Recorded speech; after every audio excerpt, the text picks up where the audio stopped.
들어가겠습니다. 이제 합자에서 한번 가볼게요. 합자에서 이 판례도 옆에 보시면 이렇게 표시가 되어 있잖아요. 변호사 24, 25. 법무사에는 아주 구체적으로 좀 나오지는 않았거든요. 한 명에서 합자 판례가 많이 나오지는 않습니다. 나오지 않는데 이 판례가 굉장히 중요하게 생각을 하고 있는 게 판례가 희귀하다 보니까 그쪽에 잘 안 나오는데 그러다 보니까 희소성이 있기 때문에 여러분도 이번에 한번 생각해 보시면 어떨까 싶어요. 자, 합자회사 한명회사 우리 한명회사 한번 떠올려 보실까요, 여러분? 한명회사는 무한책임 사원들로만 구성되어 있잖아, 그죠? 무한책임 사원들로만. 그래서 A, B, C 무한책임 사원들로만 있다. 그러면 갑 회사가 K로부터 책임을 부담한다. 근데 이 책임은 여러분 언제 부담하죠?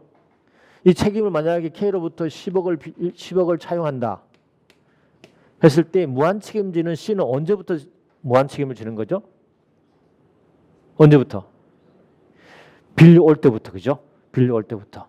꼭 알아. 이것도 판례가 나와 있을 뿐만 아니라 조문이 굉장히 중요한 조문이에요. 알겠죠? 그래서 이 무한책임 사원은 언제 책임을 지느냐? 회사가 채권자로부터 책임을 지는 순간 무한책임이 발생하는 거다. 발생한다는 것이 우리 판례입니다. 알겠죠? 발생한다는 게 판례고. 뒤에 가보면 이제 주식회사에 똑같은 판례가 또 나왔어요. 다시 말해서 갑 주식회사가 있는데 비교를 해볼게요. 알아두셔야 돼요. 갑 주식회사가 있다. 여기 A라는 이사가 있단 말이죠. 이사는 만약에 업무를 집행하는데 만약에 위법이라든지 잘못해서 제3자 K에게 책임을 부담한다. 그건 어때요? 회사의 책임을 부담하는 건 똑같은 거죠. 그랬을 때 이 이사는 언제 이사는 어때요? 회사에 다시 말해 주식회사에 대해서 자기의 의무 위반에 대한 책임을 부담하게 되거든요. 부담하는데 이 부담이 언제부터냐가 문제되는 거죠. 언제부터예요? 위법행위 하는 순간부터 책임 발생하는 거 알겠죠? 위법행위 하는 순간부터 어때요? 얘는 회사는 어때요? 얘에게 책임을 물을 수 있는 거죠. 그래서 이제 이 사건이 무슨 사건이었냐면 이 행위 자체가 자본 감소했죠. 자본 감소 절차를 누가 얘가 진행을 했어요. 진행을 했는데 위법하게 진행을 했습니다. 진행을 했는데 위법하게 진행을 했어요. 그래서 위법하게 진행하고 나중에 절차가 완료가 됐습니다. 완료가 돼서 주주 등이 어때요? 이 감소 절차에 대해서 감자 무효 소송이 진행됐어요.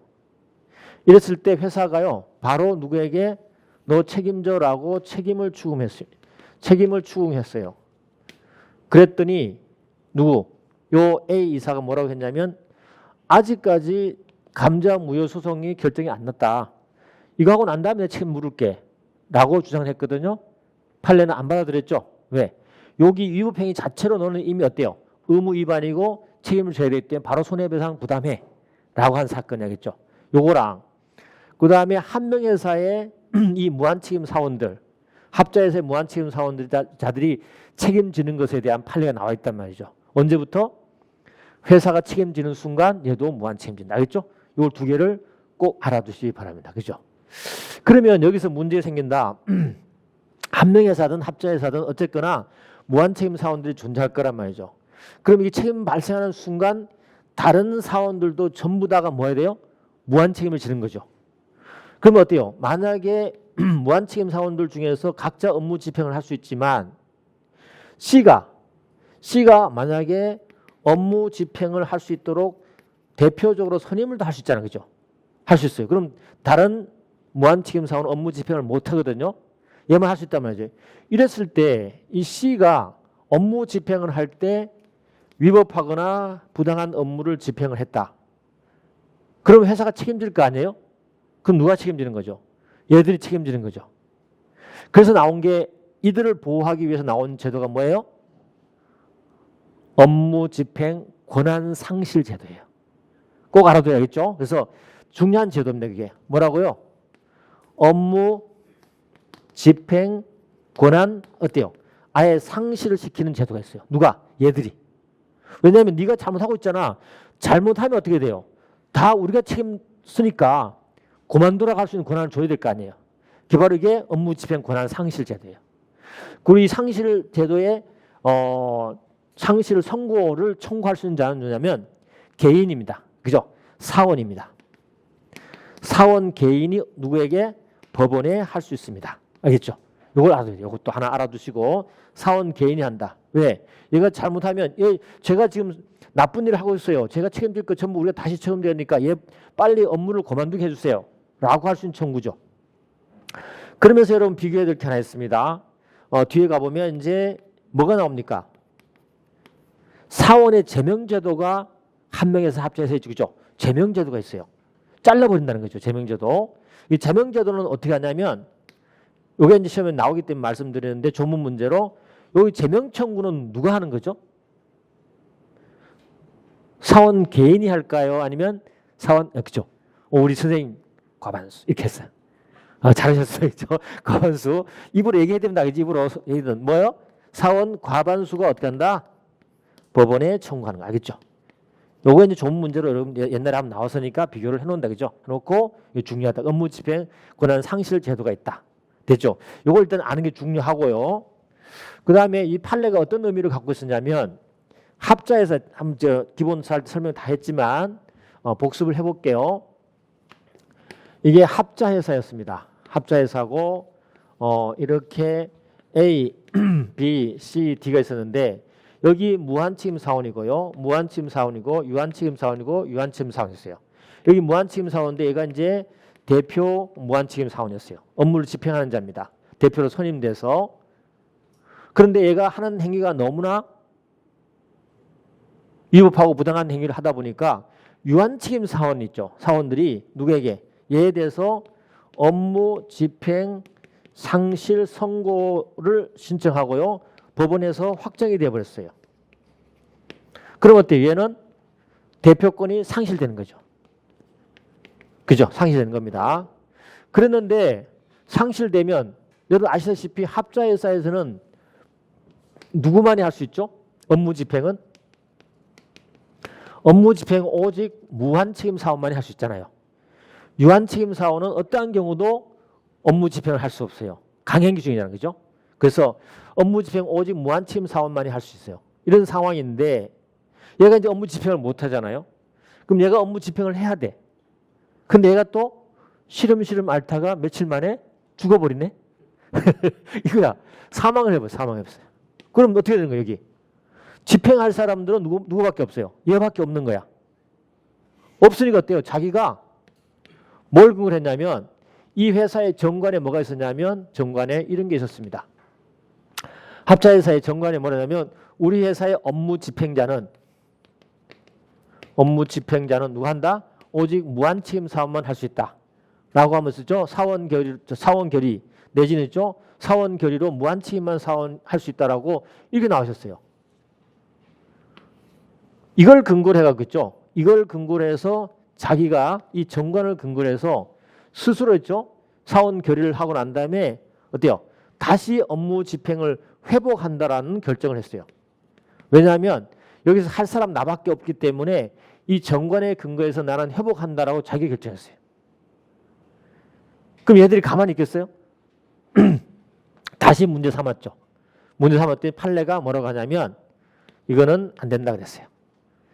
설령 업무 집행자가 없다 하더라도 너 혼자 있을 때 너 스스로 회복하는 건 안 된다.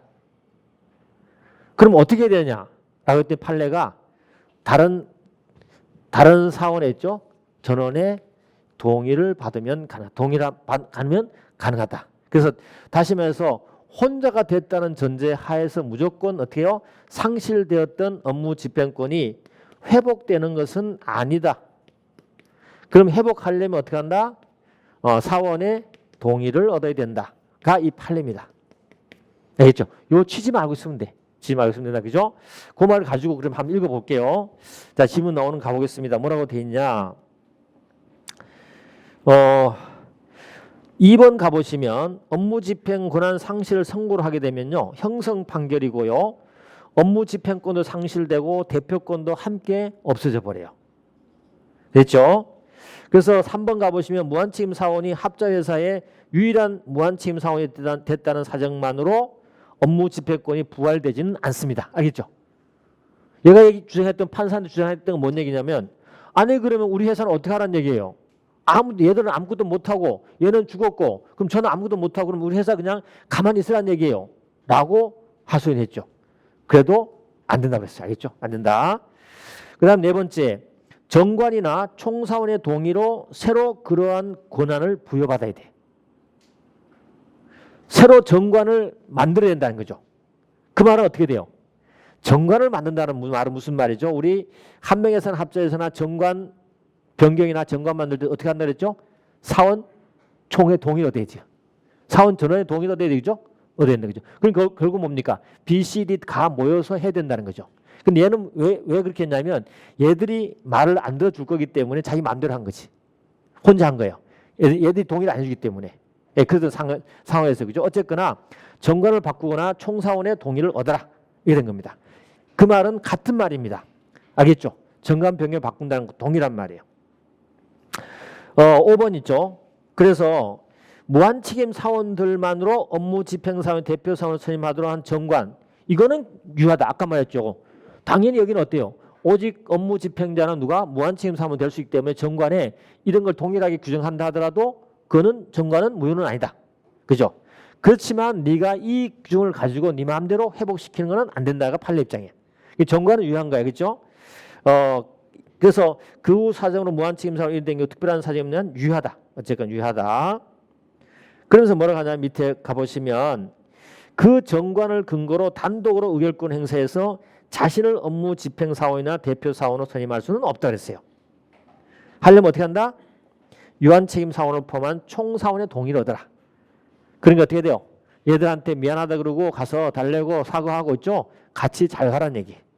이 판례가 그 판례였다. 그죠? 그래서 의미 있는 판례였습니다. 그래서 판례가 희귀하다 보니까 이 판례가 자주 등장하니까 여러분도 기억을 해준다. 됐습니다. 그 정도로 하시면 돼요. 어쨌거나 요 관련된 주변에 이제 뭐라고 할까 구정물들은 이런 것들이 있죠. 구정물들을 한번 이렇게 거들떠 봤다 이렇게 하면 돼요. 다 생각납니다. 여러분 머리를 믿으시면 돼. 공부를 하셨다면 머리를 믿으시면 됩니다. 자 이제 주식 주주 중요한 거다. 그죠? 주식 양도하고 경영권 양도 의무와 관계다. 이거는 뭐 어려운 내용은 아니에요. 어려운 내용은 아니다. 갑 회사가 있고요. 그 다음에 A가 있는데 거의 대주주였습니다. 대주주였는데 이 주식을 B에게 양도를 했습니다. 양도를 했을 때 B가 양도를 받은 다음에 회사에 대해서 어떻게 한다? 대주주니까 자기가 경영권을 행사했습니다. 했을 때 대주는 어때요?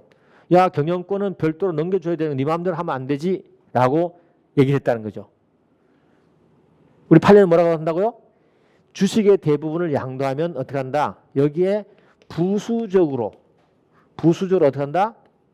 경영권도 양도된다는 것이 판례 입장이야. 그러니까 이건 별도로 양도 절차를 거칠 필요가 없다. 별도 절차가 필요 없다. 알겠죠? 이렇게 알아듣는데.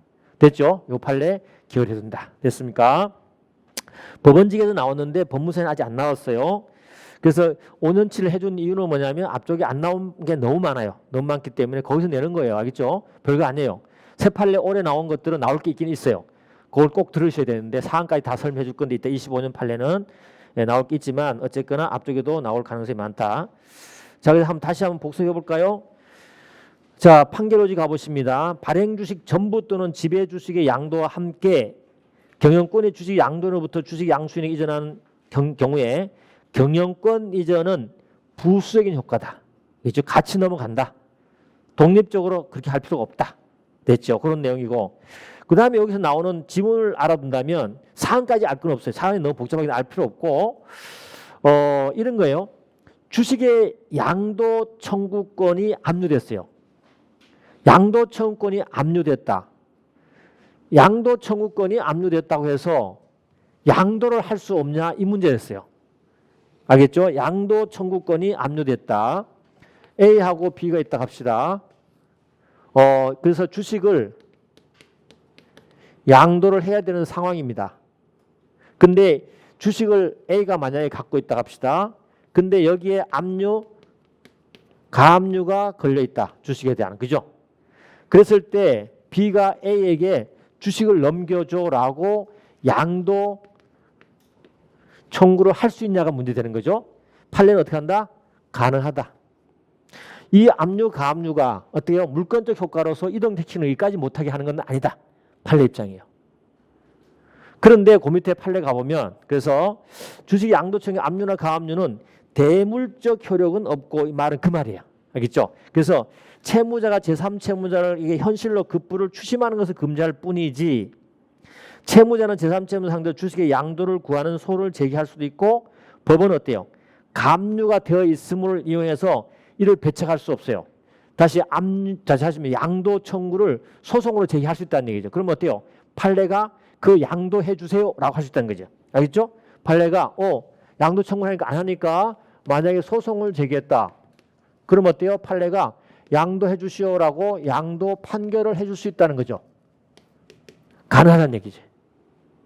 가능한데 요 사안에서는 뭐냐면 이 주식이 요거는 지금 요거는 어때요?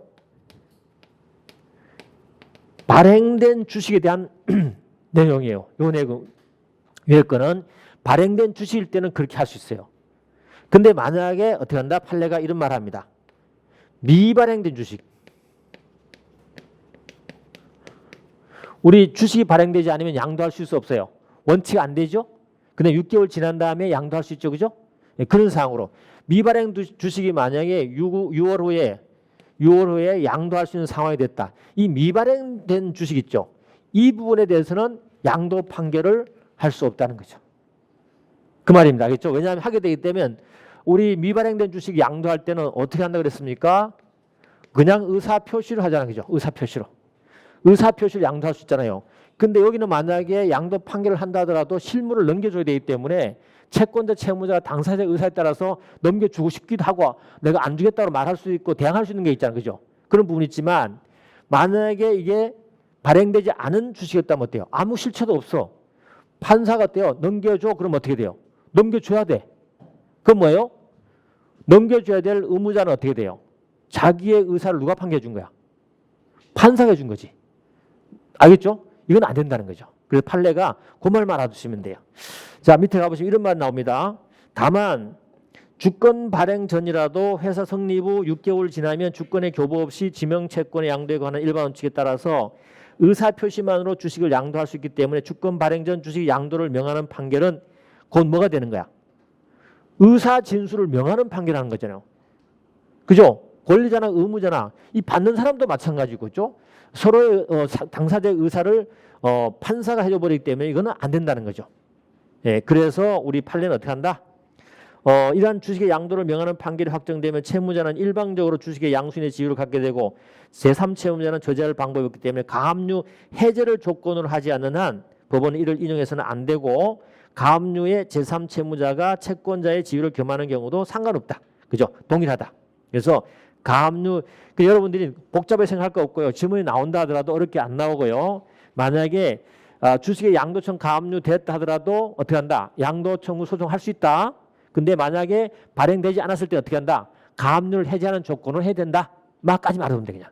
그렇게만. 더 알 거 없어요. 더 안 나와요. 더 안 나오고 그렇게 질문이 나올 수 있으면 나온다. 끝.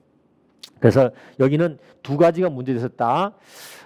주식 양도하고 경영권 양도 문제 하나. 그다음에 주식 양도 청구권에 압류 가압류 됐을 때 어떻게 양도 청구할 수 있는 소송을 할 수 있느냐? 할 수 있다. 근데 발행되지 않았을 때는 어떻게 한다? 가압류를 해제하는 조건으로 한다. 끝. 됐죠? 그다음에 두 번째 가보시면 341조에 의미한 자기주식 취득 허용 범위의 요건. 요건 중요해요. 중요하기도 하고 늘죠. 여러분이 대비를 항상 하고 있어야 되는 건데 알 겁니다만은 그죠? 341조의 의미가 뭐냐? 자기 주식 취득입니다. 그죠? 자기 주식 취득. 거기 가보시면 자기 주식 취득은 사실은 엄격하게 제한을 하고 있어요.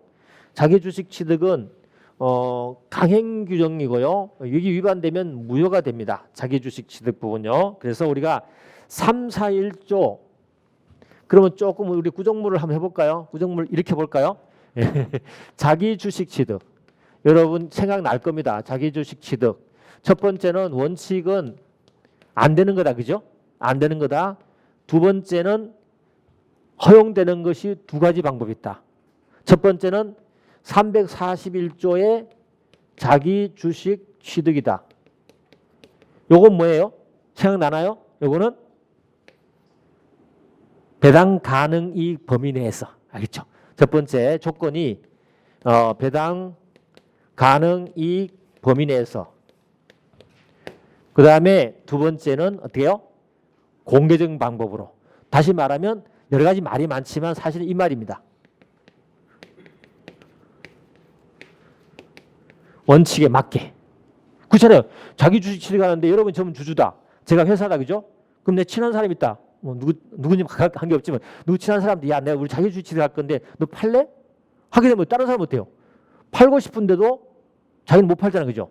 이런 상황이 벌어졌잖아. 그죠? 그래서 우리 거기 가보면 시행령에도 나와 있지만 조문에 가보면 주주 평등의 원칙에 맞도록 어때요?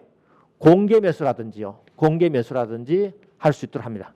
우리 회사 지금 자기 주식을 100주 살 건데 주주 여러분들 팔 사람 오세요. 그럼 어때요? 그만큼에 대해서 비율별로 사주면 되는 거지. 그럼 주주 평등의 원칙이 맞겠죠? 그럼 가장 주주 평등에 맞게 하는 방법은 뭐겠습니까? 공개 시장. 다시 말해서 증권 시장에 사는 게 제일 중요하겠죠. 그죠? 그 공개 시장에 사는 건 괜찮습니다. 이런 식으로 이 두 가지 조건이 갖춰지면 어때요? 자기 주식 취득할 수 있어요. 세 번째는 3, 4, 1조의 2 특정 목적에 의한 거죠. 특정 목적에 의한 주식 취득이죠. 특정 목적에 그죠? 주식 취득이다. 뭐 예를 들면 합병이라든지 등등 있죠. 법률의 규정에서 취득할 수밖에 없는 거. 주식 매수 청구한 거 있죠. 근데 제일 중요한 건 가보면 4호에 가보면 뭐가 있습니까? 주식 매수 청구를 했을 때 그때는 어때요? 사줘야 되잖아. 그죠? 법의 규정에서 사줄 수밖에 없잖아. 예를 들면 반대 주제 주식 매수 청구권 있잖아요. 사줘야지. 그런 것들이 전부 다. 이런 걸 우리가 법률의 규정에 한 주식 매수 청구할 때 그런 경우는 어때요? 뭐 한다? 배당 가능 이 범위 관계없이 어때요? 무한정 할 수 있다. 이렇게 나오도 맞는 말이에요. 여기는 어때요? 무한정 취득할 수 있다. 이런 지문을 집어넣거든요. 맞는 말입니다. 알겠죠? 3, 4, 1조의 2에 의한 특정 목적에 의한 취득은 무한정 취득할 수 있어요. 근데 3, 4, 1조에 의한 건 어떻게 한다? 배당 가능 이 범위 내에서 한다. 알겠죠? 그걸 알아두셔야 돼. 자, 여기서 하나 더 확대해 보겠습니다. 시험에 나올 만한 거 자기 주식 매수 청구권이다. 법률의 규정이 아니고 법률 규정이 아니고 만약에 약정으로 자기 주식 매수 청구권을 행사를 하는 것도 허용할 거냐? 이거는 안 된다. 그죠? 그렇죠? 예를 들면 이런 거죠. 예를 들어보면 갑 회사가 있었다. A라는 대표이사 겸 주주였다. 그래서 회사가 뭐죠? 주식을 계속해서 A 보고 사라고 했다. 그러면서 약정을 했습니다. 나중에 너가 퇴임할 때 네가 갖고 있는 주식 어때요? 우리한테 팔어. 우리가 매수해 줄게. 라고 매수 청구권을 어때요? 약정으로 준 거야. 그래서 퇴임하면서 어때요? 내 주식 사라고 주식 매수 청구를 했습니다. 허용될까 안 될까? 안 된다는 거지. 알겠죠? 그래서 여기에 나와 있는 특정 목적인 주식 매수 청구는 법률의 규정에 있는 주식 매수 청구만 가능하다. 알겠죠? 가능하다. 약정이 안 된다. 그럼 약정으로 된다 하더라도 어때요? 만약에 취득할 수 있는 방법은 뭐겠습니까? 요거는 판례가 얘기합니다. 341조의 요건이 맞으면 가능하다. 배당 가능 이익 범위 내에서 얘한테 사주면 되는 거 아니냐. 그죠? 배당 가능이 있으면 그 범위 내에서 사주면 돼. 물론 여기에 배당 가능 범위 할 때도 여기 어떻게 한다? 미리 주총의 결의는 거쳐야 됩니다. 알겠죠? 결의를 거쳐야 됩니다. 됐죠? 그런 내용들입니다. 자, 한번 가볼게요. 1번 가봅니다. 그 판례가 자꾸 왔다 갔다 하면서 이런 얘기가 나오니까 한마디 해준 겁니다. 원래는 사실은요, 이것도 없었어요. 옛날에 법 개정되기 전까지 이거 없었습니다. 없고 난 다음에 어때요?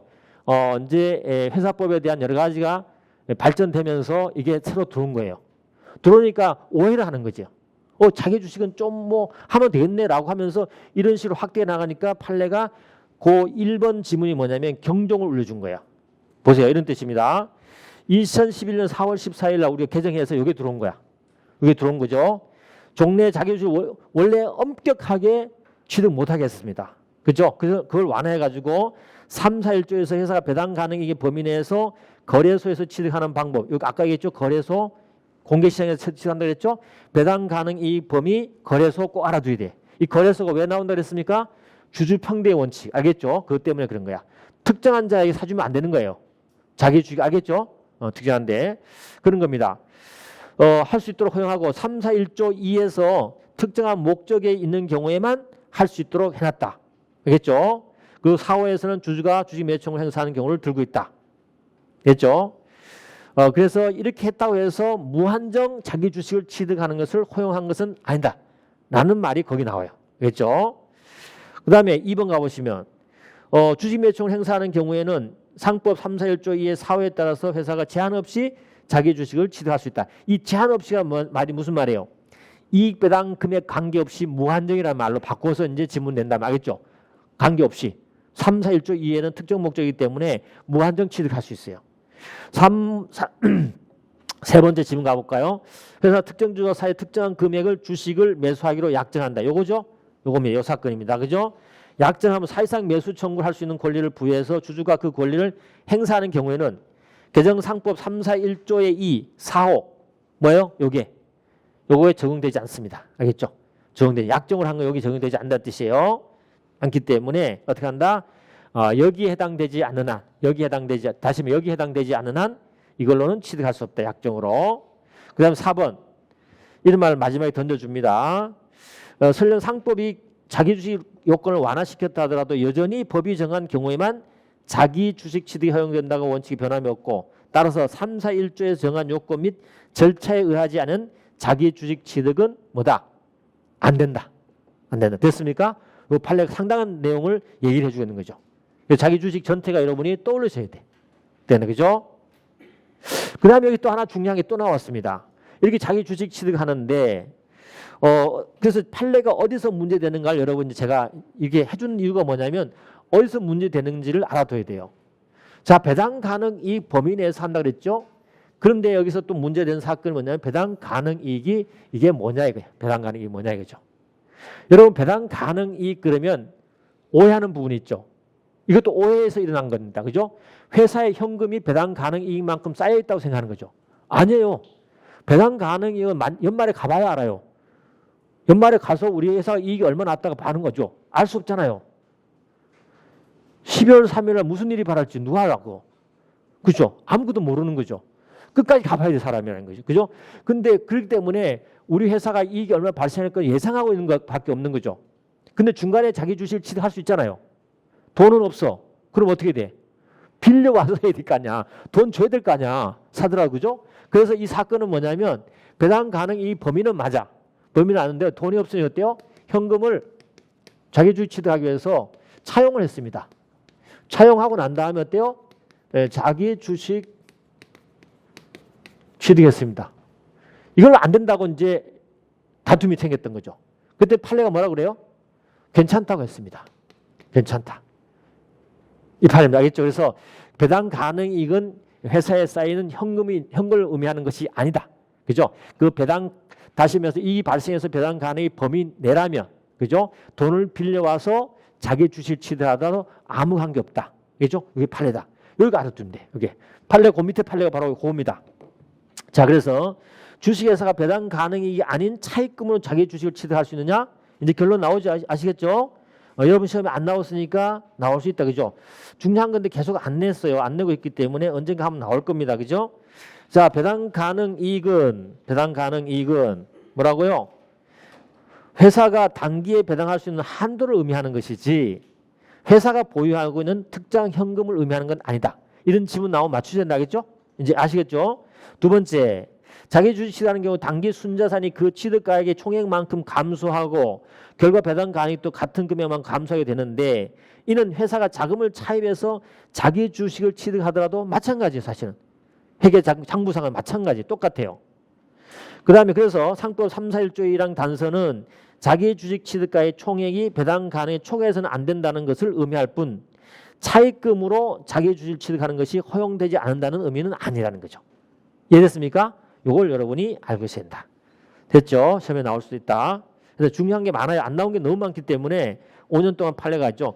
그리고 상법상 판례가 어떤 해에는 많이 나오고요. 어떤 해는 많이 안 나와요. 안 나오기 때문에 그 최소한 5년치는 모아봐야 돼요. 그래야만이 전체가 흐름이 생긴다는 걸 알아두시면 되겠다. 그래서 자기 주식 취득 꼭 기억을 해두십니다. 됐어요? 자, 그 다음에 우리 기관갑 주총회에 가보겠습니다. 주총회 결의에 의한 해임 대상 이사에 퇴임 이사가 포함될 거냐 이건데 여러분 이사는 해임할 수 있나요?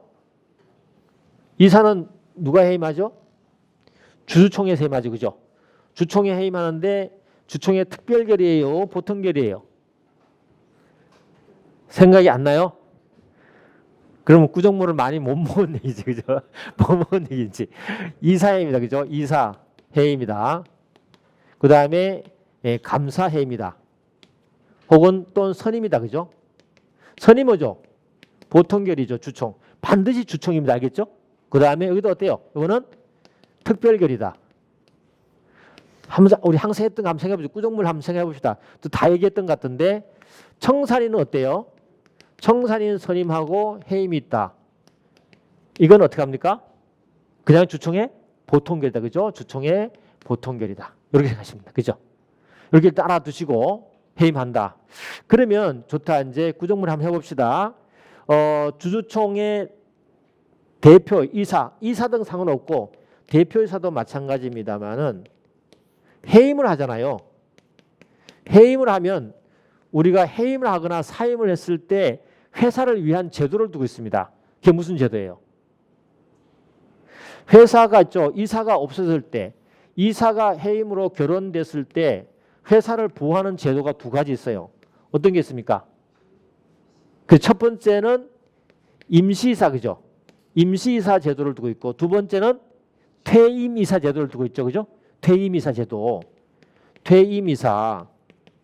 이건 뭐예요? 임시이사는 퇴임이사가 먼저 적용됩니다. 왜냐하면 퇴임되더라도 어때요? 이사는 어때요? 우리 주식회사는 3인 이상이라는 법정 인원수가 있어요. 이게 안 채워지면 의사결정이 안 되잖아요.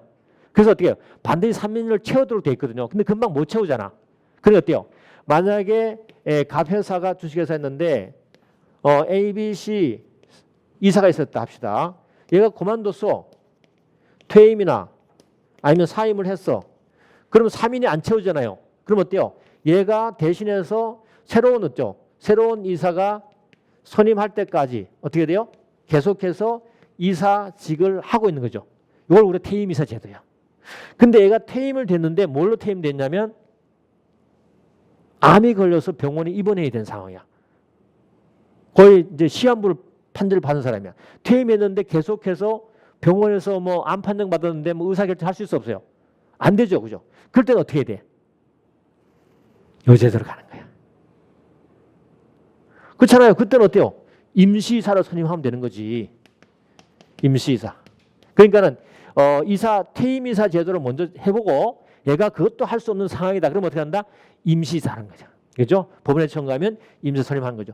요 임시이사 퇴임이사 했다. 제도가 뭡니까? 퇴임이사는 계속해서 사실 퇴임이사는요. 퇴임된 거야. 퇴임은 끝난 거죠. 사실 그만둔 거 맞아요. 근데 법에 의해서 회사를 위해서 계속해서 어때요? 업무만 하도록 된 거예요. 업무만. 그렇죠? 업무 하도록 된 거죠. 그럼 우리가 이사 해임할 때 우리가 주총에 특별결의 한다고 그랬잖아요. 그러면 요 퇴임이사도 그러면 여기에 퇴임이사도 이사의 나중에 퇴임이사도 주총의 특별결의로 해임할 수 있냐 이 말이죠. 여기 대상이 되냐 말이죠. 안 된다는 거지. 여기 포함 안 되죠. 그죠? 원래 그만둬버렸잖아요. 그죠? 그런 내용이에요. 이게 어려운 건 아닌데 제가 한번 얘기를 해봤습니다. 그래서 주총의 결의로 주총의 특별계로 해임하는 그 대상의 이사에 퇴임 이사도 포함되느냐? 안 돼. 얘는 이미 퇴임된 거야. 알겠죠? 된 거고 만약에 언제 그만두게 되는 겁니까? 업무도 새로운 이사가 선임되는 순간 그냥 그만두게 되는 거야. 알겠죠? 그 말이야. 됐죠? 어려운 건 아니었습니다. 그래서 밑에 가서 지문 2개만 확인하겠습니다. 여기 나와 있는 동그라미 1, 2, 3하고 제기하는 거 있죠. 이거는 시험장에서 지문이 그대로 나옵니다. 그러니까는 꼭 확인한다. 그죠? 지문 그대로. 제가 동그라미 1, 2, 3을 일부러 붙여놓은 거 뭐냐면 정지문이라 그래서 했죠. 여러분 시험에 나올 지문입니다. 그죠? 그대로 여러분 기억을 하시면 된다. 자, 그래서 임기 만료 퇴임한 이사를 하더라도 새로 선임될 때까지 권리 의무를 가지게 한다. 이게 퇴임 이사라고 한다. 새로 이사가 선임이 취임되면은 되는 것이고 일시 이사가 직무를 행할 자 선임되면 별도의 주총의 해임 결의 없이 권리를 상실하면 되는 거죠. 그래서 상법 38조 385조 1항에서 해임 대상으로 정하는 이사에는 임기 만료 이사로서 권리를 행사하는 퇴임 이사는 포함된다 안 된다? 안 된다. 하면서 지금 암기해버리세요. 알겠죠? 지금 여기 굉장히 귀한 시간이기 때문에 여러분이 오셔서 혹시 이것조차도 만약에 부담되고 시간이 아깝다 하시면 빨리 가셔야 돼요. 지금 가셔서 본인 공부하셔야 되고 이게 다 아는 거고 진짜 신기질 난다. 그럼 가야 돼. 가야 되고 이것도 지금 새롭고 좀 더 한번 더 들어보고 싶다 하면 앉아 있어야 돼. 알겠죠? 정말이요. 저는 강요하지 않습니다. 알겠죠? 예, 그러니까 여러분 지금 공부하셔야 돼. 그리고 요게 그대로 생각납니다. 신기하겠죠? 한 달 전 얘기한 거는요. 그대로 생각납니다. 아마 시험장 가보면 제 얼굴이 생각날 겁니다. 알겠죠? 제 얼굴만 생각나면 안 돼. 이게 생각나야 돼. 진짜 생각나. 그러니까는 지금 듣는 게 굉장히 중요해요. 혼자 하는 것보다도. 자, 주총의 결의 부존재 확인을 구하는 소를 수인이 공동으로 제기한 건데 이거는 법무사 한번 나왔어요. 이건 잘 안 나와요. 안 나올 겁니다. 왜냐하면 이런 것들은 새로운 전압 판례로 바뀌었기 때문에 그때 실효성 있고 특이하기 때문에 나온 판례이기 때문에 지금 다시 여러분 안 나올 건데 이 수인이 공동을 한 것이 이제 필공이냐 아니냐 이런 부분이 그죠. 민사법적 용어인데 필수적 공동소송으로 봤습니다. 판례가 바뀌었어요. 그렇기 때문에 큰 문제가 되지 않습니다. 그 다음에 이제 이사의 결의 없는 전단적 대표행위 이것도 한번 우리가 꼭 기억을 해 두셔야 된다. 그죠? 늘 생각해 볼 수 있는 내용들이니까 전단적 대표행위가 헷갈릴 수 있는 부분이기도 해요. 근데 이렇게 정리를 좀 해주시면 돼요. 전단적 대표행위 전단적 대표행위다. 이 전단적인 말이 무슨 말이죠? 무단하고 똑같아요. 자기 마음대로 한 걸 말하는 거죠. 원래는 어떤 법의 규정에 의한 절차를 거쳐야 되는데 마음대로 한 것을 우리가 무단적으로 했다 그래서 전단적 대표행위라고 그래요. 이 대표이사가 하는데 대표이사 전단적 대표 두 가지입니다.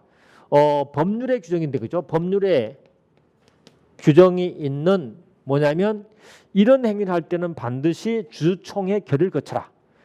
주주총회 결의를 요건을 하는 거 있죠. 이거를 만약에 하지 않은 거죠. 하나. 두 번째는 법률에 규정이 있던 법률도 괜찮고요. 그 다음에 정관 규정도 괜찮고 뭐예요? 이사회 결의를 거치고 하라는 요건이 있거든요. 요 두 가지를 생각하셔야 돼. 전단적 대표행위 그러면 두 가지를 생각하셔야 돼. 대표이사가 뭘 행위를 하는데 반드시 이거는 주총의 결의를 거쳐야 되는데 자기 마음대로 해버렸다. 그럼 여러분 이제 중요한 건 뭡니까? 효과죠. 만약에 이걸 위반했다. 위반했을 때 효과다. 첫 번째, 법률의 규정이 있고 주총의 결의 요건 거치지 않고 한 대표이사 행위는요. 무조건 무효입니다. 회사뿐만 아니라 제3자 간에서도 마찬가지예요. 무효입니다. 대외 관계없이 무조건 무효예요. 그게 이제 당연히 원칙인 거고요. 두 번째는 예외가 존재합니다. 이 예외는 뭐냐면 이 무효인데 주총 결의가 없음에도 불구하고 주주총회가 없음에도 불구하고 회사가 주주총회가 있는 것처럼 어때요? 결의서 있죠. 주총회 결의 있는 것처럼 결의서를 작성해서 어때요? 공시를 해버렸습니다. 외부에. 우리 주총회 했어 라고. 안 했음에도 불구하고. 해서 해버렸어요. 그랬을 때는 어떻게 돼요? 외부의 제3자는 어때요? 이 공시를 보고 믿은 자 있었겠죠. 다시면 선의자. 이 자는 어때요? 보호돼야 될 거 아니에요. 그렇죠? 아무리 무효라 하더라도 회사가 지금 공시했다. 이걸 믿은 자는 보호해야 되겠죠? 이런 경우는 어때요? 선의의 제3자는 보호됩니다. 그렇죠? 이런 경우에요. 이거 이외에는요. 요 판례 하나, 요거 판례거든요. 요 판례 이외에는 무조건 무효입니다. 전단대표님. 두 번째, 법률의 규정이나 정관입니다. 정관으로 야 반드시 이사회 결의 거쳐. 그다음에 법률의 규정 가보면 어때요? 보통 대표이사가 하는 행위는 이사회 결의를 거치도록 돼 있잖아요. 그죠? 결의를 거치도록 돼 있습니다. 이거를 거치지 않았다. 그때는 우리가 두 가지로 나눕니다. 첫 번째는 대내적, 두 번째 대외적으로 나눕니다. 알겠죠? 대외적으로 나눕니다. 그래서 대내적으로는 당연히 무효입니다. 알겠죠? 대외적으로는 어떻게 돼요? 첫 번째는 원칙적으로 무효입니다. 어떻게 한다? 무효다. 근데 두 번째 예외다. 어때? 상대방이 선이 무중과실 때. 예외죠. 무효죠. 예외죠. 유효다. 이럴 때 상대방이 어떻게 한다? 상대방이 고의 중과실 때. 그죠? 고의. 상대방이 고의 중과실일 때는 어떻게 한다? 유효가 되는. 아니죠. 이거 틀렸다. 이렇게 하면 안 된다. 상대방이 선이 무중, 보호되려면 어떻게 해? 선이 무중과실해야지. 선이 무중과실 때 어떻게 한다? 유효가 되는 거야. 원래 무효지만 알겠죠? 유효되는 거지. 이거다. 졸고 있는 사람이 있어. 이렇게 했는데 안 웃는 사람이 있어요. 이거는 조는 거야. 분명히. 모르는 거야. 안 웃는 사람. 뒤늦게 웃는 사람 이제 안 거야. 알겠죠? 선이 무중과실 됐죠? 요거 전단적 대표 꼭 알아주셔야 되겠죠? 이런 취지로 여러분이 풀어나가셔야 된다.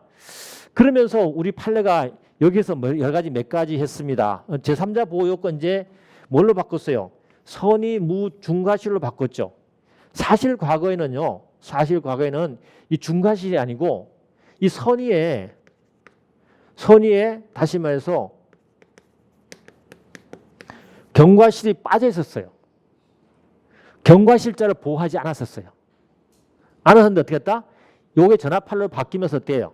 이 선의 속에 경과실을 포함시킨 거지. 경과실도 보호되는 거야 이제. 무과실자만 중과실자만 보호되지 않는 거죠. 그렇게 바뀐 판례입니다. 그런 내용이니까 알아두면 된다. 조금 더 추가적으로 나오는 건 또 가보도록 하겠습니다. 자, 그래서 판례 요지 다수게 나온 여기서는 안 나온 지문이 많기 때문에 우리가 한번 생각을 해 보셔야 되는데, 됐죠? 이런 내용이 나올 수 있어요. 이사회 결의를 거치라 한다 그러면서 이것도 사실은 어떻게 했냐면 이사회 결의를 거치라 법률의 규정이 있잖아요. 법률의 규정에 가보면 이렇게 나와요. 대표이사가 업무 집행을 할 때 중요 재산 처분 등 할 때 있죠. 이럴 때는 이사회 결의를 거치도록 돼 있잖아요. 근데 법의 규정이 있잖아요. 이 법의 규정이 있는 것은 제3자들이 잘 보고 알 수 있는 거 아니냐라고 생각을 했던 거죠. 근데 우리 판례가 그래 그런 부분도 있지만 하면서 뭐라고 하냐면 이 이사회 결의를 법률의 규정에 하도록 돼 있지만 이것도 뭐로 봅니까? 내부적 제한으로 봤습니다. 판례가. 이게 중요해. 그죠? 설령 법률로 어때요? 이사회 결의를 거쳐서 대표이사가 하도록 규정이 있다 하더라도 어때요? 이걸 뭘로 봤다? 판례는 내부적 제한으로 봤어요. 우리 내부적 제한으로 보면 어떻게 해요? 법리가 회사법상 상법상 내부적 제한은 외부자는 모르잖아, 그죠? 어떻게 한다? 선의의 제3자에 대항할 수 없다가 항상 붙어 다니잖아요, 그죠? 그 법리를 그대로 적용한 거야. 했죠? 한다. 그러면서 나오는 게 뭐냐면 그러면 제3자는 이 법률의 부지, 이 법률을 알고 있냐 없냐에 따라서 다르게 적용될 수 있는 거 아닙니까? 라고 했던 것을 판례는 배척한 거지. 그러니까 이 법을 알고 있든 모르고 있든 관계없이 어때요? 이 법률에 적용되는 거죠. 알겠죠? 선의 제3자가 보호된다는 거죠. 그런 뜻입니다. 법률 관계없이. 또 한 가지는 뭐냐면 그러면 첫 번째 법률에 그죠? 법에 부지 관계없이 적용된다. 두 번째는 그러면 상대방이 이 사회 결의가 필요한지 안 한지를 확인을 해야 되느냐. 제3자가 제3자가 야 만약에 중도자는 처분하려면 이사회 결의 있어야 되는 거 아니니? 라고 확인을 할 의무가 있느냐? 제3자가 어때요? 제한 있죠? 이 제한을 확인할 의무가 있느냐 하는데 판례는 어때요? 그럴 필요까지는 없다. 알겠죠? 그럴 필요까지는 없다. 까지 나온 거죠. 됐습니까? 이런 내용들이 지문에 나오면 맞는 말로 봐야 되겠다. 그래서 제3자의 제한 확인 의무 없다. 맞는 말이고 법률의 지부지 관계없이 어떻게 한다? 이 이사회 결의를 거쳐야 되는 이 행위는 어때요? 뭐라고 한다? 전단적 대표 행위다. 알겠죠? 그 말을 여러분이 이해해 주시면 돼요. 자, 그러면 읽어보면 이해될 수 있습니다. 가볼게요. 자, 1번 가보시면 대표이사 행위 있죠. 대표이사는 회사의 행위를 대신하는 게 아닌 거 알죠? 회사의 행위 자체를 하는 하나의 기관입니다. 그 대리하고 달라요. 그죠? 다릅니다. 그죠? 기관이다. 곧 대표이사 행위는 곧 회사 행위다. 그 하나 지문 알아두시고 그 다음에 대표권을 제한한다는 것은 사실 어때요? 외부에 대외적으로는 잘 알려지지 모르겠죠. 그래서 대표권 제한을 알지 못하는 제3자는 그 신뢰는 보호돼야 된다. 이게 법리라는 거죠. 그 다음에 세 번째 가보시면 밑에 따라서 회사 정관이나 이사의 규정 등에 의해서 이사의 결의를 거치도록 대표에서 대표권을 제한한 내부적 제한. 알겠죠? 이게 내부적 제한인 거죠. 내부적 제한에도 선의의 제3자는 보호돼야 된다. 맞습니다. 알겠죠? 209조 2항에 따라 보호됩니다. 그 다음에 이 보호선의는요. 선의는 무과실까지는 필요하지 않지만 중대한 과실이 있는 경우는 무효로 봅니다. 알겠죠? 중대한 과실 때는 무효로 봅니다. 중대한 과실은 악의로 보겠다는 거죠. 그래서 선의 이후에 무과실까지 필요하지 않지만 이 말은 무과실을 뭘로 보겠다. 요 무과실은 뭐예요? 경과실입니다. 알겠죠? 경과실은 선의를 이제 포함시키겠다는 거죠. 알겠죠? 선의로 봅니다. 다섯 번째 중과실 의미는 보시면 되고 그 다음에 7번 가보면 돼요. 7, 8, 9를 꼭 이제 기억해 둔다. 7, 8, 9. 자, 그래서 제3자 회사 대표에서 거래하면서 회사의 결의가 없었다고 의심할 만한 특별한 사유가 없었다면 의심할 만한 사유가 있으면 그때는 안 돼요. 특별한 사유가 있으면 예를 들면 대표이사가 회사에 아주 중요한 거의 회사를 다 팔아먹는 수준에 있죠. 재산을 팔아 넘깁니다. 근데 상대방 사는 사람이 어때요?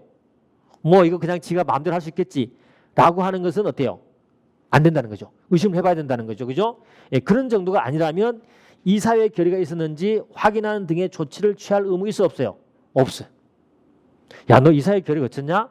이런 거 물어볼 필요가 없다는 뜻입니다. 그 다음에 8번 상법 393조 1항이 뭐예요? 이겁니다. 법률의 규정에 의해서 이사회 결의를 거쳐서 반드시 대표이사는 하라는 그 규정입니다. 이 규정은 알았든 몰랐든 상관없다. 그 말입니다. 그죠? 그래서 1항은 규정의 존재를 모르거나 제대로 이해하지 못한 사람에게도 똑같이 적용된다. 어떻게? 내부적 제한으로 보고 거치지 않게 되면 어때요? 악의 중과실이 있으면 어떻게 한다? 무효라는 거, 무효. 알겠죠? 무효라는 거죠. 그 다음에 9번 가봅니다. 법률의 부지나 법적 평가에 대한 착오를 이유로 그 적용을 피할 수 없기 때문에 393조 1항에 따른 제한은 내부적 제한과는 사실 다르게 볼 수는 있어요. 왜냐하면 이미 법률의 규정에서 대외적으로 나와 있는 내용이니까. 그렇지만 판례는 어때요? 당신네들이 얘기하는 거 법리는 맞겠지만 그래도 안 되겠다는 거죠. 뭐라고요? 합니까? 이거는 내부적 제한으로 봤습니다. 알겠죠? 393조에 대표이사가 이사회 결의를 하라는 그 규정을 어때요? 내부적 제한으로 봤다까지 알아둬야 돼요. 예, 그러면 여러 질문이 나오면 이제 여러분이 무슨 말인지 이해할 수 있고 아마 여기서 말을 바꿔서 함정을 팔 수 있겠죠? 예, 그래도 맞출 수 있다. 넘어가겠습니다. 됐고요. 자, 그 다음에 대표이사가 이사회 결의 없이 파산 신청할 수 있느냐 이 부분인데 이 부분도 여러분이 좀 한번 이제 또 떠들려 봐야 되는데 이 전단적 대표행위도 그렇고요. 전단적 대표행위는 무단으로 이렇게 법에 규정해 있는 거 한 것을 하지만 그러면 우리가 대표이사는 함부로 못해요. 여러분 대표이사 그러니까는 모든 걸 다 할 수 있는 것처럼 느껴지지만 사실은 법상은요 그렇게 못하도록 되어 있습니다. 대표이사는요 갑 회사가 있잖아요. 있고 만약에 A, B, C 이사회가 있다. 그 다음에 B가 만약에 대표이사다. 그죠? 선임됐다. 했을 때 어떻게 한다? 이사회 결의를 거쳐야 돼요. 반드시 결의를 거쳐야 된다. 그러면 대표이사가 자기가 함부로 하는 행위들도 있던데요. 있어요. 그거는 뭐냐면 상무적 행위입니다. 중요하지 않는 상무적 행위 있죠. 이런 것들은 있습니다. 상무적 행위가 있는데 이런 부분은요. 대표이사로 선임되는 순간 이사회가 위임한 겁니다. 가능해요. 그런데 두 번째 어때요? 상무적이 아닌 특별한 행위 있죠. 특별한 행위는 모두 어때요? 모두 이사회 결의를 거쳐야 됩니다. 그러면 상무적이냐 아니면 특별한 행위냐는 누가 판단하느냐? 이거는 문제가 되면 판사가 해주는 거야. 여러분이 하는 게 아니야. 알겠죠? 하는 게 아니고 물론 당연히 아까 봤던 393조의 1항에 나와 있는 내용들은 전부 다 반드시 이사회 결의 거쳐야 되는 거 특별한 행위죠. 행위인데 그 외 행위들인데 상무적 행위가 아닌 행위에 대해서는 우리가 두 가지만 알아두면 된다. 첫 번째는 여기 나와 있는 파산 신청. 이거 문제대가 판례가 해준 거야. 파산 신청은 네가 함부로 하지 대표이사. 두 번째 회생 절차 있죠. 회생 절차 신청도 이것도 네가 함부로 하지 마. 회사에 굉장히 중요한 거니까 누가 한다? 이사회 결의를 거쳐야 한다. 이해됐습니까? 요거야. 요걸 여러분이 알아두면 돼요. 알아두면 된다. 알아두면 되는데 여기서 문제되는 게 뭐냐면 사실 이 사안에서 문제됐던 것이 소규모 회사가 문제됐습니다. 좋아요. 이건 대표에서 함부로 할 수 없는 거 맞아요. 근데 소규모 회사는 그럼 누가 해야 되죠? 이사회가 없잖아요. 여기는. 이사회가 없잖아요. 사원이 이사가 한 명 아니면 두 명이 없잖아요. 그죠? 그럼 누가 해 보통? 두 가지로 나눠져 있죠. 첫 번째는 중요한 거는 주주총회. 두 번째는 어때요? 각 이사들이 이렇게 돼 있잖아요. 그죠? 하도록 돼 있잖아요. 누가 하도록 돼 있죠? 이걸까요? 이걸까요? 우리 판례는 뭐다? 파산시 회산 신청 누가 한다?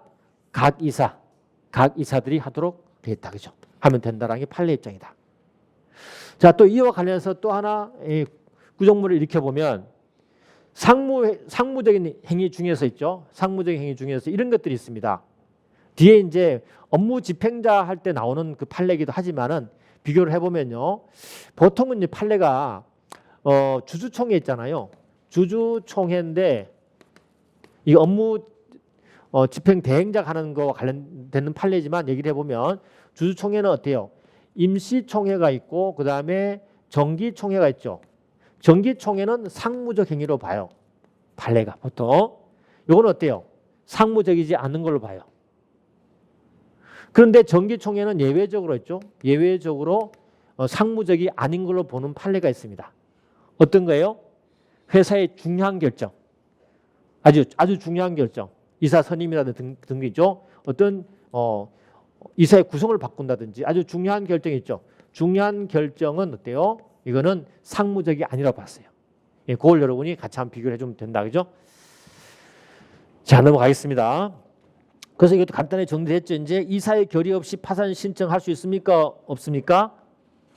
일반 회사는 주식회사는 안 된다. 그죠? 근데 소규모 회사는 대표이사가 할 수 있다. 그죠? 됐습니다. 넘어갑니다. 그래서 가볼게요. 밑에 1번 가보시면 중요한 자산의 처분 양도 393조에 가보면 대규모 재산의 차입 등 회사의 업무 집행은 이사의 결의하도록 돼 있다.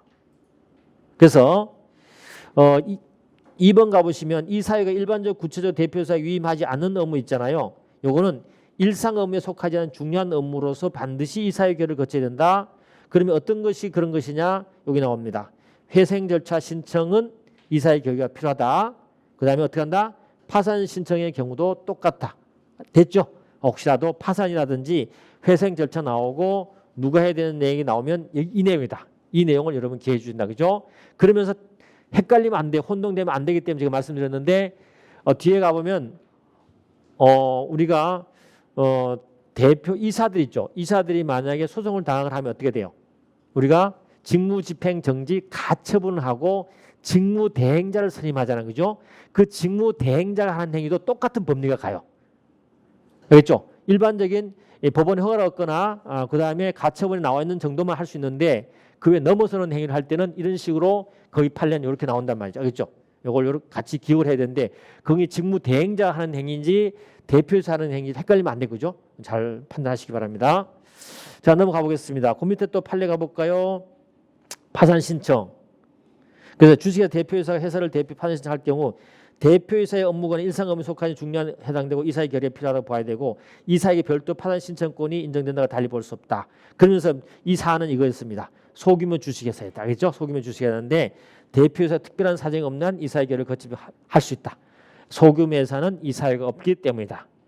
근데 이제 여러분들이 혹시 함정을 판다면 주주총회라고 넣을 수도 있을 거죠. 그죠? 주주총회 아닙니다. 알겠죠? 아니다. 넘어갑니다. 됐네요. 그 다음에 대표이사의 다른 업무 담당에서의 감시 의무 위반인데 감시 의무 위반도 여러분에게 지금 중요한 판례들이 나와야 될 것들이 법무사에 많이 안 나왔어요. 안 나왔기 때문에 계속 출제위원들 들어가면 이상한 보험만 자꾸 내고 막 그래가지고 여러분 스트레스 많이 받았잖아요. 그죠? 근데 슬쩍 또 방심하고 있는 사이 막 이런 거 나와요. 그러니까 지금 알아둬야 되는데 이제 우리가 이사 업무 그죠? 이사 그다음에 대표이사의 뭐죠? 감시 의무. 감시 의무 한번 우리가 생각을 해봅시다. 갑 회사가 있다. A, B, C가 있다. 이게 이제 만약에 C는 대표이사다. 그 다음에 여기는 이사다. 만약에 A는 사회이사다. 할 때 서로 이들 간의 감시 의무는 어떨까요? 정도의 차이는요. 대표이사가 가장 커요. 가장 크지만 상임이사든 아니든 간에 집행을 하든 아니든 간에 사회에서는 관계없이 이사들은 무조건 감시 의무가 다 존재한다. 알겠죠? 감시 의무가 존재하는 것은 똑같다. 알겠죠? 근데 정도의 차이는 대표이사가 가장 범위가 넓다. 판례 입장이에요. 판례 입장이죠. 넓다. 그럼 이 감시 의무에 대한 내용이죠. 내용. 내용이다. 그죠? 내용. 내용이 이제 판례가 쭉 얘기를 해줬죠. 뭐 일반적인 업무 집행은 당연한 거고요. 업무 집행은 당연한 거고. 집행은 당연한 거고. 그럼 이런 건 어떻게 하냐? 어떤 전문 업무 있잖아요. 전문 업무. 전문 업무. 분업화된 업무 있죠. 이런 업무에 대해서도 분업화된 이 업무, 전문 업무에 대해서도 감시를 해야 되는 건가? 감시 의무가 있는 거냐? 판례가 뭐라 했죠? 있다. 그 다음에 세 번째 더 나아가서 회사의 내부 통제 제도가 있거든요. 내부 통제 제도는 특히 대표적인 게 뭐냐면 회계 감독 시스템이 있거든요. 그게 내부 통제 제도라고 그래요. 그래서 회계 감독 시스템이 있죠. 이런 것이 잘 작동되도록 하는 것도 의무에 포함되느냐? 포함되는 거예요. 그죠? 그러면서 최근 판례가 더 나아가서 이 회계 감독 시스템만 말하는 것은 아니고, 그죠? 회사의 전반적인 있죠? 전반적인 어떤 법적 있죠? 법적 시스템이 있다면 이 전체를 전부 다 어떠한다? 감시 의무에 포함시킨다. 이게 구축이 돼야 되는데 이걸 구축하지 않고 방치를 해뒀다. 방치했다? 이건 어때요? 감시 의무의 위반으로 봤습니다. 그래서 우리가 이 감시 의무가 이렇게 확대됐다는 거 범위가 여기까지가 판례 전부입니다. 그죠? 확대됐다는 거 알아주시면 돼요. 끝났습니다. 그것만 보면 돼요. 자, 그래서 감시 의무 위반의 요건. 주식회사 이사는 다른 업무 담당에서 감시할 당연히 있다. 대표이사는 뭐라 했어요? 모든 직원의 직무지휘 감시할 의무를 부담합니다. 그렇죠? 합니다. 그 세 번째, 고도로 분업화되고 전무된 대규모 회사 당연히 그죠? 됩니다. 내부적 사무부장에 따라서 한다 하더라도 어쩔 수 없다. 다 한다. 그 다음에 합리적인 정보, 보고 시스템, 내부 통제 시스템을 구축하기 위해 노력해야 된다. 만약에 외면하거나 방치했다면 뭐 한다? 이것도 위반이다.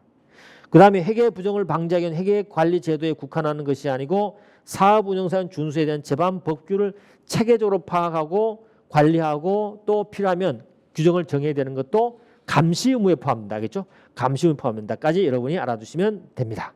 됐죠? 그 다음에 임무 해태로 인한 손해배상 책임의 성격과 지체 책임이다. 임무 해태. 우리 회사에 대해서 있죠? 누구냐? 요 이사들은요. 회사에 대해서 임무를 해태하잖아요. 임무를 해태하면 어떻게 돼요? 회사에 대해서 책임을 묻습니다. 책임을 부담해야 되죠. 이 책임의 성격이 뭐냐 이거죠. 책임의 성격은 채무분, 그죠? 채무분, 그죠? 이 책임은 체불 책임이다.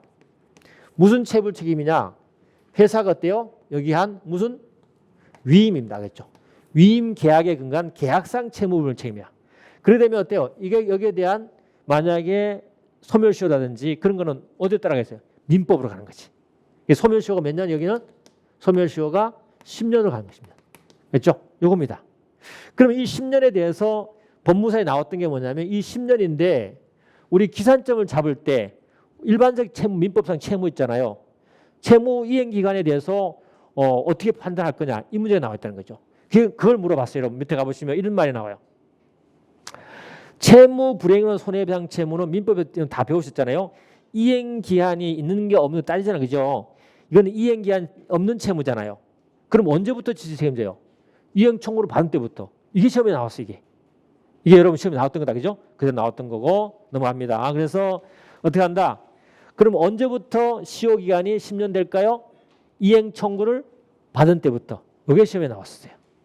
한번 나왔으니까 여러분은 잘 안 나올 수 있겠지만 어쨌거나 그렇게 확인해 주시면 되겠습니다. 좀 쉴까요? 쉴 때가 됐나? 아직 안 됐죠? 1시간 됐나요? 나 시간을 못 봤어 지금. 한 10분만 쉬었다 하겠습니다. 그죠? 잠깐 쉬겠습니다. 1시에 저거죠? 1시에 저거니까 그러면 우리 이렇게 하죠. 한 20분 더 하고 밥 먹는 걸로 하겠죠? 그렇게 하겠습니다. 좀 힘들지만 참아주시고 상법 403조에 따른 서면의 기재 이유 이것도 한번 해봅시다. 중요한 거다. 조금만 참으시고 최대한 빨리 해서 여러분 빨리 끝내줘야지 또 다른 공부를 하니까 좀 빠르게 또 계속 해보겠습니다. 403조 그러면 생각나는 게 뭘까요? 403조 403조 그러면 뭐가 생각나야 돼요?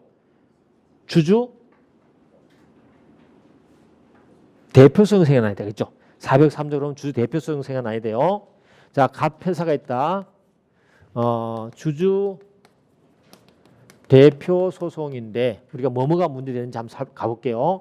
갑회사가 있다. 이렇게 A, B, C가 있다. 그리고 이제 만약에 K라는 이사가 있다 합시다. 이사가 책임을 졌는데 이 책임을 추구해야 되는데 이걸 안 한다. 그러면 화난 주주들이 어때요? 청구할 수 있는 게 대표성이죠. 얼마요? 요건이 1%, 그죠? 1%의 소수주주권이죠. 소수주주권입니다. 주주권이고 여기는 의결권 없는 주식은 포함될까 안 될까요? 포함 안 된다, 된다. 뭐 왔다 갔다 하는데 제가 하겠습니다. 그죠? 여기 의결권 없는 주식은 포함된다.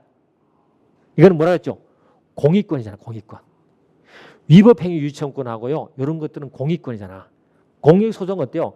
의결권 없는 주주 다 포함돼요. 그죠? 그래서 의결권 없는 주주도 포함됩니다.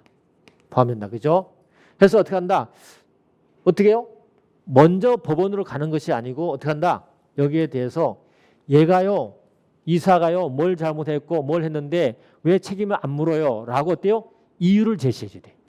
얘가 소송을 하려면 뭐 해야 될 거 아니에요. 그죠? 우리 잘 모르겠는데 뭐 왜 그래? 한 거죠. 그죠? 뭐 한다고? 여기에서 이유를 제시해야 돼. 이유 제시. 그죠? 그래서 요 이유 제시가 판례에 나온 겁니다. 이겁니다. 판례 부분 요 부분이 알겠죠? 이유 제시를 어느 정도 해야 되냐 이 말이죠. 이유 제시 어느 정도 해야 되는 문제인데 다시 말해서 회사가 구체적으로 그죠? 구체적으로 이사가 특정돼야 되고 있죠. 특정돼야 되고 책임을 물을 수 있는 정도의 사실관계를 알려줘야 돼요. 그런데 이 사안에서는 내용을 얘기했는데 내용이 완전히 구체적이지는 않았어요. 근데 이렇게 쭉 하다 보니까 내용을 서류를 쭉 보다 보니까 전체를 봤을 때 전체적으로 볼 때 누군가가 특정될 수 있었어요. 근데 회사는 웬만하면 어떻게 돼요? 주 대표성을 안 받아주려고 하겠죠. 야, 네가 한 거 보니까 읽어봐도 누군지 모르고 두리뭉실하고 야 그런 얘기 한 거 우리 못 받아줘. 라고 거부를 했던 사건이에요.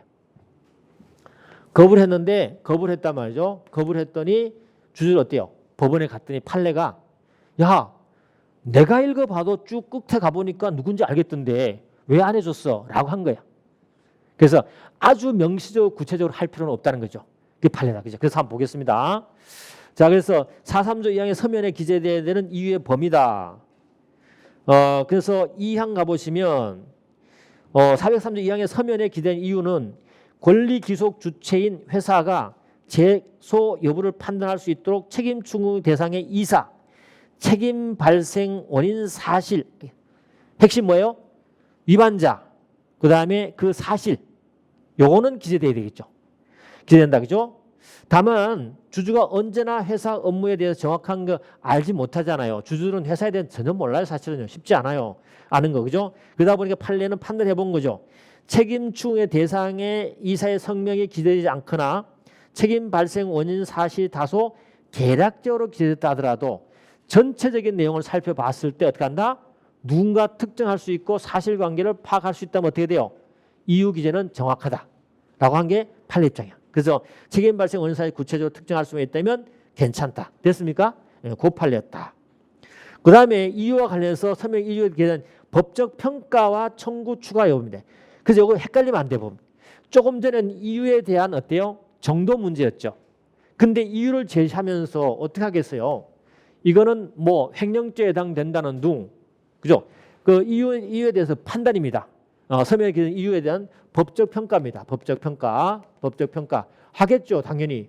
뭐라고요? 첫 번째는 뭐뭐에 해당되기 때문에 어떻게 한다? 법률 위반이란 등죠, 법률 위반 등등에 대한 얘기를 할 겁니다. 그러니까 사실관계가 있고요, 사실관계가 있고 이걸 근거해서 어디에 위반된다고 적시를 하겠죠. 근데 사실관계는 만약에 횡령인데 만약에 법률 판단을 적시한 자가 어때요? 이걸 배임으로 봤다 할 때 그럼 반려해야 될까요? 아니면 어떻게 될까요? 이 부분인 거죠. 그때 판례는 뭐라고 하냐면 이 사실관계만 정확하다면 이들을 제시하는 그죠? 서면에 쓰는 자들이 있죠. 이 법률 평가 부분은 완벽하게 할 수 없잖아요, 사실. 그건 판사가 하는 것이지. 변호사들도 여러분들도 나중에 가보면 어때요? 소송 대리 할 때 있죠. 대충 해보면 나중에 가보고 머리 글쩍글쩍 합니다. 아, 내가 잘못 적었네. 속으로만 얘기하죠. 고객한테 얘기 안 하죠. 그죠? 속으로만 얘기하고 아, 내가 잘못 적었네. 하잖아요, 그죠? 그러면서도 가서 당당히 얘기해야 된다. 거기서 잘못했습니다. 그러면 안 돼요. 그러면 이제 위임계약이 끝이야. 그죠? 근데 다시 이제 찾아있죠. 어쨌든 잘못 적을 수 있잖아요. 이런 부분에서는 우리 판례가 뭐라고 하냐면 다시 적시하거나 아니면 법원이 어떻게 돼요? 야, 이거 잘못됐는데 라고 인정해 줄 수 있다는 건 그런 얘기는 그죠? 보십니다. 그래서 청구 추가 여부입니다. 나중에. 그럼 필요하면 더 추가를 하면 되겠죠? 가봅니다. 법령을 위반 행위를 한 때 행위 자체가 회사에 대한 채무에 해당되므로 두 번째, 이사가 주식 소각 과정에 법령을 위반해서 회사 손해를 끼친 사실이 인정될 때는 감정무효 판결 확정 여부 관계없이 한다는 거. 아까 우리 요 1번, 2번은 이미 얘기를 해줬습니다. 여러분 뭐죠? 이사가 임무 수행을 잘못됐을 때 손해 발생은 언제라 그랬습니까? 법 위반 행위 자체라 그랬죠? 그 내용입니다. 그 내용이고 아까 감정무효 사건 있잖아요. 요거는 판결과 관계없이 법 위반하면 바로 회사에 대해 손해배상 책임진다 그랬죠? 그 판례는 있고 그 지문이니까 여러분이 기억해 두면 좋고요. 그 사건에서 이런 내용이 나왔던 겁니다. 주주가 아예 있죠. 403조 2항에 따른 서면 제소 청구 제출하지 않은 채 대표성을 제기하면 돼, 안 돼요? 안 돼요. 이 자체 있죠. 이유 제시나 서면 자체를 제시하지 않잖아요. 서면 자체를 만약에 하지 않으면 이거는 적법하지 않아요. 두 번째, 제소 청구를 제출했다 하더라도 청구서에 기재된 책임 발생 원인 사실, 그것 동그라미 넣었습니다. 원인 사실. 사실관계를 완전히 따른 거 있죠. 다시 말해 모함하기 위해서 한 것들 있잖아요. 이거는 안 된다는 거죠. 그러니까는 회사가 거부할 수 있는 거 두 가지입니다. 두 가지. 조금 전에 얘기했던 건 뭐예요? 아예 서면 자체를 제출하지 않거나 두 번째는 뭐죠? 다른 법적 판단이 아니에요. 사실관계를 다른 걸 적어가지고 모함한다든지 이런 거는 거부해야 된다는 게 판례 입장이야. 그렇죠? 판례가 기초를 청구했다면 그거는 부적법하기 때문에 거부해야 된다. 근데 보면 6번 가보시면 이사의 손해배상 책임 제소 청구서에 기재된 적시된 것과 차이가 있더라도 책임 발생 원인 사실은 이걸 아마 여러분 함정을 바꿀 겁니다. 책임 발생 원인 사실은 그대로 있어야 돼요. 그거 틀리면 안 돼. 기초로 해서 법적 평가만 달리했다. 그때는 어떻게 돼요? 야, 다시 가져와. 새롭게 평가해서 할 수 있습니다. 알겠죠? 그래서 책임 원인 기초로 하면서 법적 평가만 달리한 것에 불과하다면 어때요? 적법하게 제기된 대표 소송 계속 중에 책임 발생 원인 사실을 기초로 하면서 법적 평가만을 달리 청구를 한 것을 추가로 할 수 있습니다. 아, 제가 잘못했는데요. 그거 저 배임이 아니고 저는 횡령으로 바꾸겠습니다. 알겠죠? 횡령을 바꾸겠습니다. 가능하다는 거죠, 판례가. 알겠죠? 가능하다는 거죠. 그 대신 뭐는 바꾸면 안 돼? 사실관계 있죠. 사실관계 바뀌면 안 돼. 그래서 그걸 꼭 알아둔다. 그래서 사실관계 기초를 하면서 법적 평가만 달리됐을 때는 어때요? 나중에 그 죄만 추가를 하면 된다. 그게 판례 입장이다. 됐나요? 그래서 여러분 주주 대표 소송 관련해서 이유, 그다음에 서면에 대한 법적 평가 요거 어디서 위치되는지 알고 있어야 되겠죠. 그러면 찾을 수 있어요.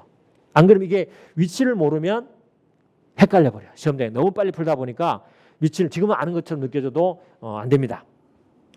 자, 그다음에 또 하나 봅니다. 주요 주주 이해관계 거래 제한 규정 위반 신용공여 부분인데 이거는 상장회사와 관련되는 내용이에요. 상장회사 관련되는 내용인데 이 법적으로 의미가 있어요. 이게 전합판례고요. 전합판례고 하기 때문에 여러 곳에 시험에 나왔었어요. 여러 시험 나왔던 건데 여러분 법무사는 준비를 해두셔야 되는데 어디와 연결되는 부분이냐면 우리 주식회사의 비상장회사 있죠. 비상장회사에 이런 게 있죠. A 만약 이사가 있다. 이사 등이 있다. 그죠? 그랬을 때 이사 등이 회사와 어떤 거래를 행한다. 그럴 때는 만약에 어떻게 한다? 여기 이사회가 있다면 이사회 뭘 받아야 돼요? 승인받도록 한 거죠. 이사 등 자기거래 제도가 있잖아요. 그죠? 아시나요? 승인받는 거. 언제 받아야 되죠? 구정물이 없네. 대답이 없는 거니까. 어때요? 사전 승인 받도록 이제 판례가 완전히 확실히 인정했잖아요. 판례 바뀌지 않았지만 사후는 절대로 안 된다고 했잖아요. 그죠? 사전 승인 받도록 하도록 돼 있죠. 그 다음에 승인 받는데 이사회 구성 요건은 어떻게 된다고? 의결 정도수는 3분의 2. 알겠죠? 3분의 2 이사의 동의를 받아야 됩니다. 승인을 받아야 돼요. 그 다음에 이 승인 받는데 일반 이사회처럼 받으면 돼요? 안 돼요? 안 돼요. 일반 이사회 결정하는 것처럼 하면 안 되고 어떻게 한다 그랬죠? 개시 의무 그래갖고 개시 의무 그래서 어떻게 한다? 어떠한 거래를 할 것이며 어떠한 내용을 한다는 구체적인 그죠? 구체적인 내용을 어떻게 해요? 이사회에 와서 설명을 해야 됩니다. 이거 안 하면 안 돼요. 설명을 하고 동의를 받아야 돼. 그냥 대충 올려놓고 안건 올려놓고 통과한다 하면 돼? 안 돼? 안 돼. 그래서 일반 보통 이사회 결의한 것처럼 안 돼요. 요건은 맞더라도. 그게 판례 입장이니까 알아두시고요. 승인한다는 거. 그 다음에 또 여러분 하나 알아둘 게 있는데 요 거래 있잖아요. 거래는 우리가 두 가지로 나눠지잖아요. 직접 거래하고 간접 거래 들어보셨나요? 그잖아요. 그죠? 여기서 직접 거래하고 그 다음에 간접 거래로 나눠집니다. 직접 거래는 정말로 물건 사고 파는 매매 같은 거 생각하시면 되겠죠? 간접 거래는 뭐가 있어요? 회사가 보증서 주는 거. 알겠죠? 그 다음에 엄수표에 배설을 해주는 거. 그죠? 그래서 그걸 뭐라 한다? 보증. 그 다음에 엄에 대한 배서. 회사가 다시 말해서 A가 돈 빌리는데 얘가 회사가 보증서 주는 거 있죠? 이런 거 있죠? 이런 걸 우리가 뭐냐면 간접 거래라 그래요. 요게요. 요게 어디로 온다? 상장회사 오면 구분을 합니다. 구분을 해서 여기서는 퉁쳐서 거래로 보고 이사의 승인만 요건만 맞으면 허락이 되잖아요. 그죠? 근데 상장해서 오면요. 요 간접 거래를 빼갖고 뭐라고 하냐면 신용거래라고 그래요. 알겠죠? 신용거래인데 요 우리가 법적 용어는 신용공여라고 합니다. 알겠죠? 공여 등이라고 합니다. 그죠? 요런 거래를 할 때 우리 상장회사는요. 이사회 승인 여부 관계없이 뭐다? 무효다. 물론 예외는 있습니다. 예외 빼고 있죠. 예외 존재합니다. 빼고는 무효입니다. 그리고 이 무효는 판례가 뭐라고 하냐면 이거는 강행규정입니다. 강행규정이기 때문에 절대적으로 무효로 봐요.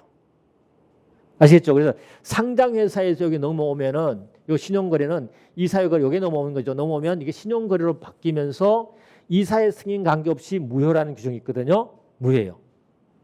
근데 이 사안에서 뭐가 문제됐냐면 무효이지만 판례가 들다 보니까 상장회사 신용거래 자기네끼리 막 거래를 해요. 돈 빌려주고 막 했는데 외부 사람들, 다시 말하면 제3자들 있죠. 외부 사람들은 자기네끼리 돈 빌려주고 하는 거 승인받고 하는 거 알 수 있어 없어요? 모르는 거지. 그래서 이게 문제된 게 뭐냐면 강행규정으로 무조건 무효라 그랬는데 이런 자들이 존재하더라는 거죠. 누구? 선의 제3자들이 존재하더라는 거죠. 이걸 보호해야 될 거냐 말 거냐가 문제인데 전압이 어떻게 돼요? 보호해야 된다라고 판례 나온 겁니다. 알겠죠? 아무리 강행규정이 무효라 하더라도 자기네끼리 하는 것을 외부에서는 알 수가 없잖아. 알 수 없기 때문에 이때도 선의 제3자는 보호해야 된다. 알겠죠? 그래서 다시 말해서 고의나 그죠? 중과실인계는 보호되지 않는다 뜻입니다. 고의 중과실자는 보호하지 않고 선의자는 우리가 보호해 줘야 된다라는 것이 이게 전압 판례인데 여러 번 나왔던 겁니다. 그렇게 알아주시면 돼요. 그래서 이게 근거가 어디서 나왔는지를 알고 있어야 돼 이게. 알고 있어야 돼요. 안 그러면 헷갈려 버리고 여러분 이해가 안 되는 부분이죠. 그럽니다. 그래서 가보시면 주요주주 상장회사의 주요주 등의 이해관계자의 거래 제한 규정을 위반한 신용공여의 법적 의미 그랬죠. 쭉 가봅니다. 동그라미 1번 가보실까요? 상법 542조의 9 요겁니다. 이거 신용공여 거래 있죠. 이거는 강행규정에 해당되고 사법상 무효이고 누구나 그 무효를 주장할 수 있다. 이게 절대적 무효죠. 그죠? 그런데 398조 규율하는 이사의 자격을 달리 이사의 승인 유무 관계없습니다. 이것도 지문 나오셨죠? 이사의 승인 관계없어요. 상장에서는 이사회 사전 승인이나 사후 추인이 있어도 유효로 될 수 없다. 그 다음에 문제되는 게 뭡니까? 제3자 문제였던 거죠. 알겠죠? 제3자. 그래서 상법 마지막에 가보시면 위반한 신용공여를 하더라도 제3자 그에 대해서 알지 못했고 알지 못하는데 중대한 과실이 없는 경우는 제3자에 대해서는 무효를 주장할 수 없다. 알겠죠? 아무리 강행법적으로 무효를 하더라도 여기서도 어떤 누구? 선의의 제3자는 보호된다가 답입니다. 이해됐나요? 그렇게 여러분이 이해해 주시면 되겠습니다. 그냥 보험 딱 끝났네. 여기까지 하고 식사를 하시고 2시까지 오실래요? 2시까지 좀 편하게 2시까지 오시기 바랍니다. 예, 쉬었다 하겠습니다.